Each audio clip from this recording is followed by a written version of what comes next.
Assalamualaikum warahmatullahi wabarakatuh. Jika kita sedang sholat, lalu orang tua kita memanggil, bagaimana sikap kita?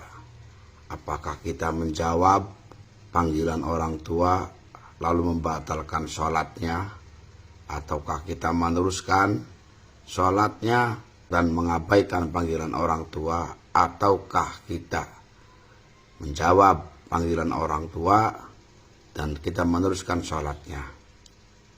Dalam masalah ini nanti ditafsil, keterangan saya ambil dari kitab Al-Baijuri juz 1 Shahifah 183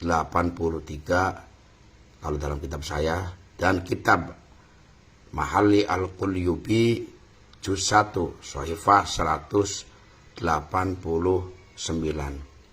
Bismillahirrahmanirrahim.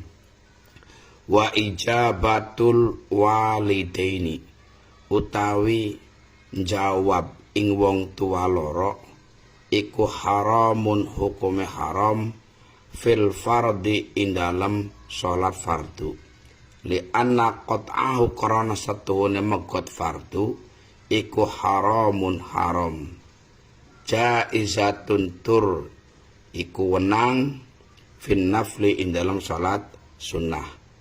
Ketika sedang sholat dipanggil orang tua, maka ditafsir hukumnya.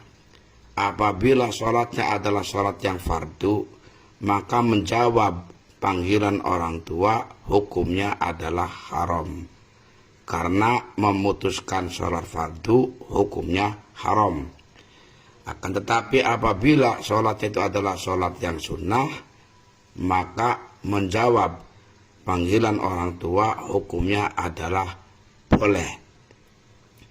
Tsumma insyaqqa, nuli lamun masyaqat, lamun kangelan, lamun kesulitan, gawe mumet, alaihima ing atase walideni, opo adamu ora anane ijabah, fal aula maka utawi kang luwih utama iku al ijabatu, menjawab, watab tululan batal biya sebab ijabatul walidaini apa as-sholatu sholat. Apabila jika tidak menjawab panggilan orang tua, ini mempersulit terhadap kedua orang tua untuk sholat sunnah, maka lebih diutamakan menjawab orang tua dan sholatnya terhukumi batal. Oke. Ini jelas kalau di dalam kitab Al-Baijuri, ketika yang dilakukannya sholatnya itu adalah sholat sunnah, maka hukumnya jawaz, hukum boleh, dan terhukumi lebih utama menjawab. Ketika apabila tidak ada jawaban akan menyulitkan terhadap orang tua. Ini berbeda dengan keterangan yang ada di dalam kitab Al-Mahalli. Wa amma ijabatu ghairil anbiya'i,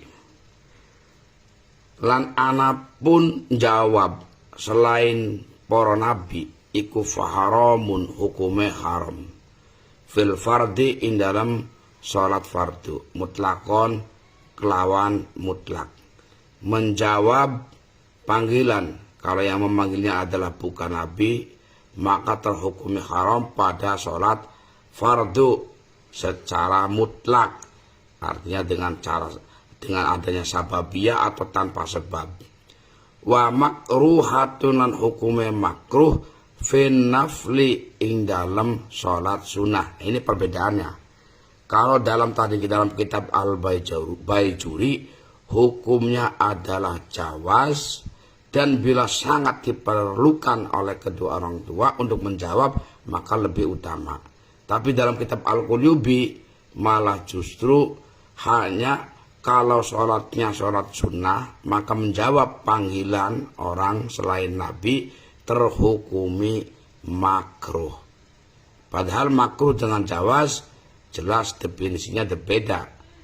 Kalau makruh itu kan kalau tidak dilakukan lebih baik. Tapi kalau jawaz mau dilakukan atau tidak sama.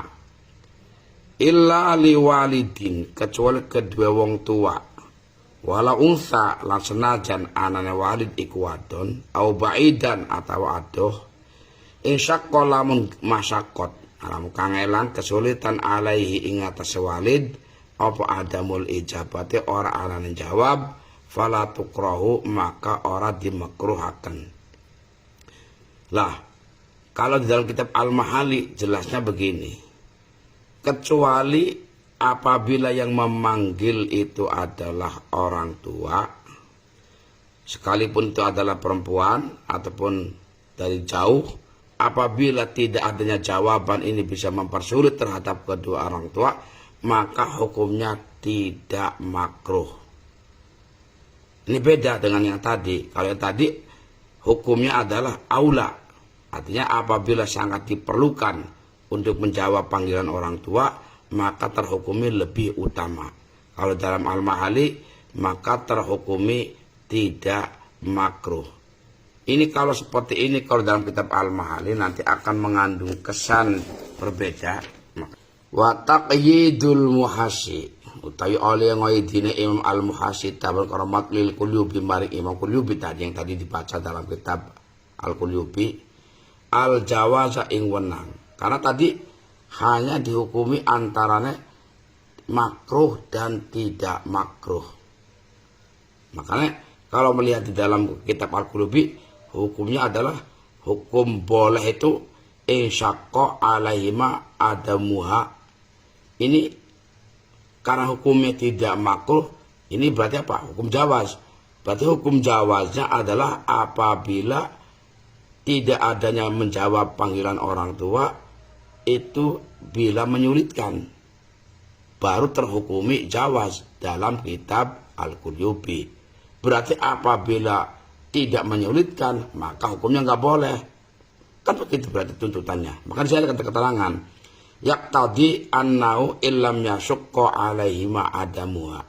Yaqtadi menuntut apa qaid al-muhasi yang di dalam kitab Al-Qulyubi, annau istune kelakuan illam yashqa lam ora gawe masyaqqat alaihima ing atase walidaini apa adamuha ora anana ijabah, la tajuzu ora wenang, la tajuzu maka ora wenang apa al-ijabatu jawab.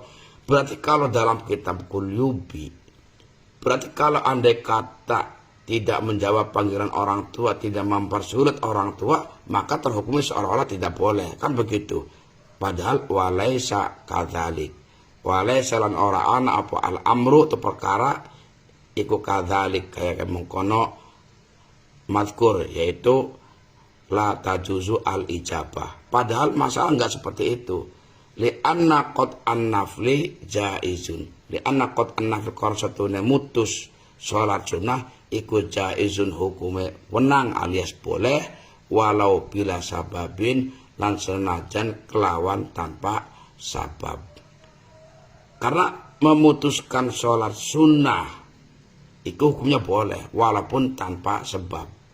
Fakana maka ana aswabu kang bener iku ayakun tang ngucap sapa wong, sapa ulama, wal aula utawi kang luwih utama iku al ijabatun jawab ing syaqqa lamun gawe masyaqat alaihima ing atase walidaini apa adamwa ora anane ijabah.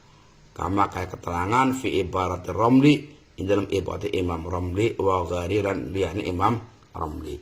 Jadi intinya adalah bahwa jika kita sedang sholat fardu lalu dipanggil oleh orang tua, maka tetap hukumnya haram kita menjawab panggilan karena kita diharamkan untuk memutuskan sholat fardu.